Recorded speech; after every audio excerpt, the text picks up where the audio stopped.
J'ai fait appel en fait à un consultant.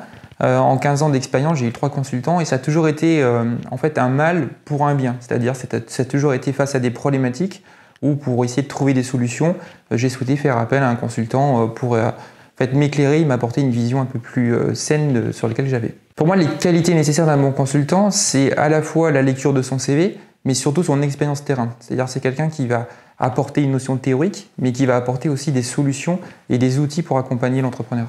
La relation avec le chef d'entreprise, à mon sens, ne doit pas être pérenne parce qu'effectivement, une entreprise, l'entrepreneur fait face à des difficultés avec un S et à chaque fois, en fait, c'est des expériences et des compétences, à mon sens, différents sur chaque problématique. La façon dont on perçoit aujourd'hui le consultant dans une entreprise, je pense que l'entrepreneur doit montrer en fait l'exemple, avoir un exemple effectivement de se remettre en question, d'accepter la critique et effectivement d'avoir un avis extérieur en démontrant qu'il n'a pas forcément la science infuse et que, de l'aide en fait peut l'aider en fait dans ses problématiques. Et c'est quelque chose qu'il doit faire partager auprès de ses collaborateurs.